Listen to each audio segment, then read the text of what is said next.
What's going on, guys? Today I am driving the 2020 BMW M340i.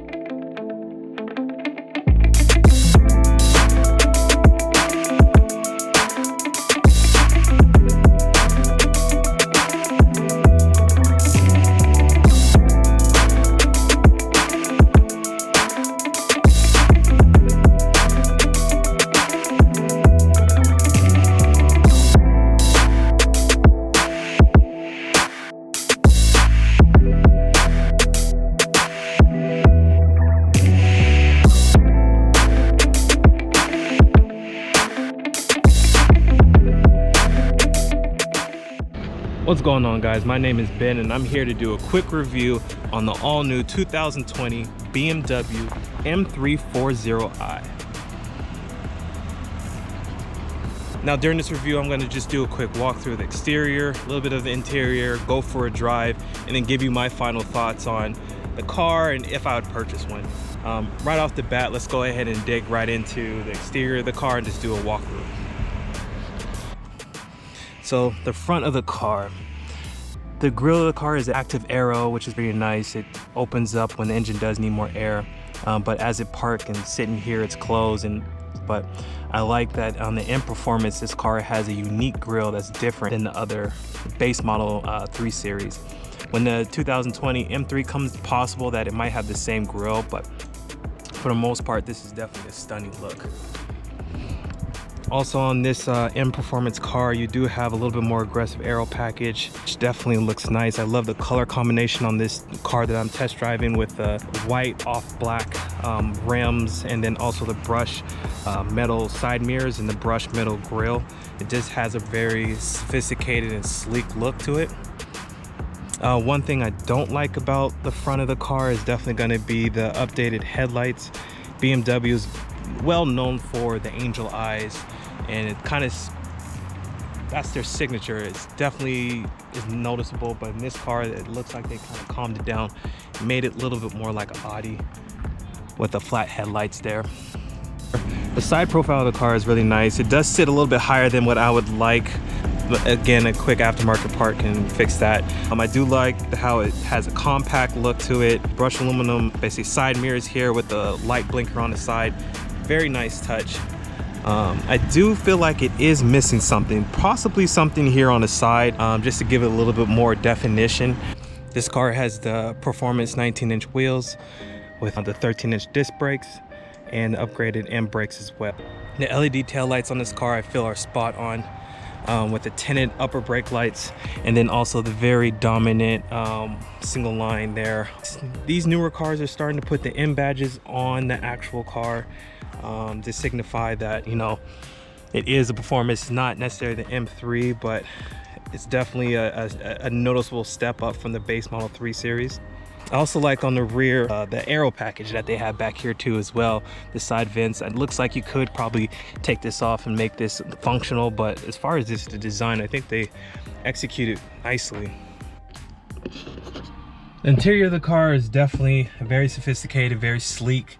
I think that BMW did a good job of updating the car, because I feel like they needed it. With this, the M Performance, it does have a little bit of a difference of the base model 3 Series, but not terribly much. I love the details of the car. One of the things I like is just kind of the vent here. You could just tell that, you know, a lot more thought put into it, because you are staring at it a lot. It has more of a wave pattern to it. The large LED screen here, which is nice. Not a lot of the gloss black throughout the car, which is I prefer, because you don't have to clean it as much. You do have, I know it's a daytime, it's harder to see. I'll plug in some videos of the interior at night, but at night it has pretty much cut your lighting system throughout the whole interior. Everything's pretty intuitive as far as where the gauges are, the volume. You have, of course, the climate control settings here, and then also just kind of your vents. I like on the vents how they gave these bezels a little bit more of a textured feel to it. It looks a little bit more high-end than what you would normally find in a car, which for the base model 3 Series BMW, I think it's a good touch.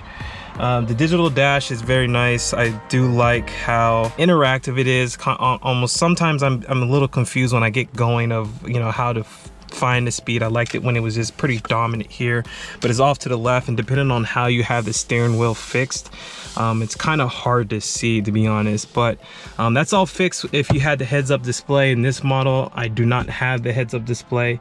However, you can purchase a car with the heads-up display, which is I highly recommend.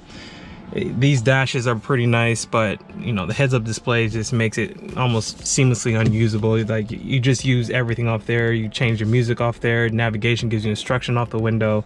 If you're not familiar with it, definitely highly recommend it.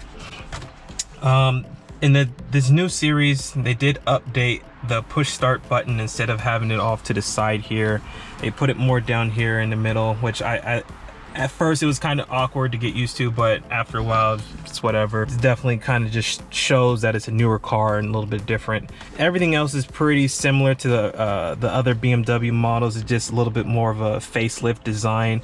The Idrive system is theoretically the same. There's nothing new to that. You do have the upshift, downshift, and then you can go over to sport mode, comfort mode, and eco pro mode.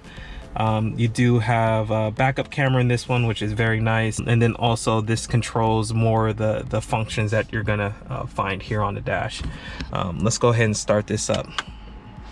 Put the foot on the brake. So the dash itself is all touchscreen, pretty easy to use, just like a cell phone. You can control your media. Basically anything you need is on here. You have apps, Apple CarPlay. This works very well with that. All right, what's going on, guys? Now we're getting ready to go for a ride in the BMW M340i. So this car has a pretty good performance stat. This is 380 horsepower with 369 foot-pound of torque. This is the xDrive all-wheel drive model. BMW claims that this gets 0 to 60 in 4.2 seconds and it has a top speed of 155 miles an hour. Sport train on this is an 8-speed automatic gearbox, and they claim not to have any more manuals for the 3 Series, which is, to be honest, sad to me. Manuals, of course, are a dying technology, but at the same time, for the purists, it's absolutely fun to use. One thing I noticed, I'm in sport mode right now. Driving in sport mode, kind of on the back roads, very fun to drive, very comfortable. Not super aggressive as far as the suspension goes. I do feel that this has a little bit of the body roll understeer too in the corners, which is kind of expected. I mean, you know, at the same time, this is impressive for, you know, what kind of car it is. There's a lot of just kind of smaller things you don't really notice until you kind of driven the car for a little bit. When you walk away from the car, instead of having to press the door or even press the button on your key fob to lock it, it just automatically locks itself. When the car senses that the key is coming into proximity of the car, it unlocks. It's a little bit of a detail there. This car, along with the other M Performance cars, have that exhaust note that is definitely more noticeable. In other cars like the X340i, I love the note on that one. This one, I don't know what it is, but it's a little different. I like it, but I'm not in love with it. I think that it's a little bit more frequent, even at lower RPMs. It's just a lot of kickback in the exhaust. I do like the note. I love it on startup. I think when you start the car up initially, it has a very strong note to it. I'll go ahead and plug in a sound clip right now.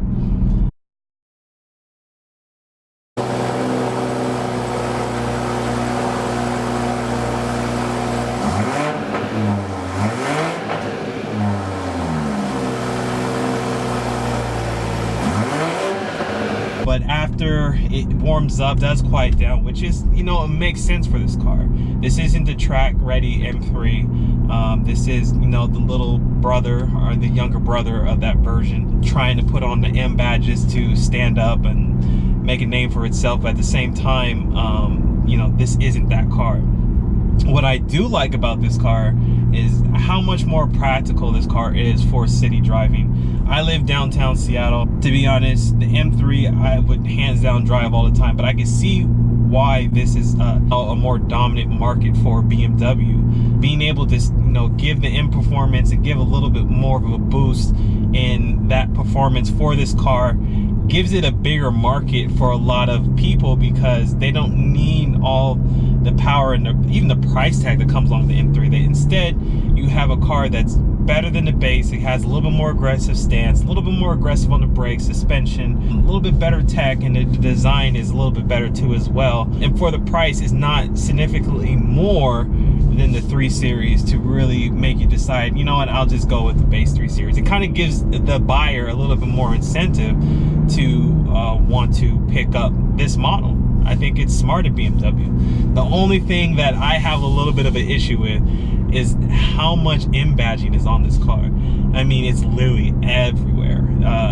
And the reason why I have a problem with that is only because the M purists know that the M cars are, you know, specially designed. You know, this is the M performance, this is specially designed the same way M car is, just not as intense as the M car. In a weird way, it almost dilutes the brand a little bit. You can let me know in the comments if you agree or disagree, but I think by them putting the badges all over these cars, it's just showing that, you know, this is a performance, but this isn't the true M. And it goes further even into the title, the M340i.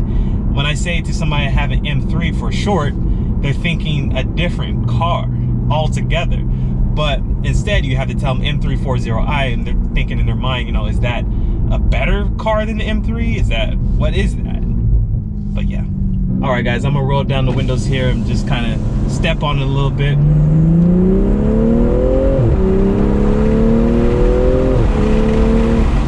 Oh, yes, yes. Bravo, BMW. This car has a bit of playfulness to it that's different. Listen to the downshifts on this car.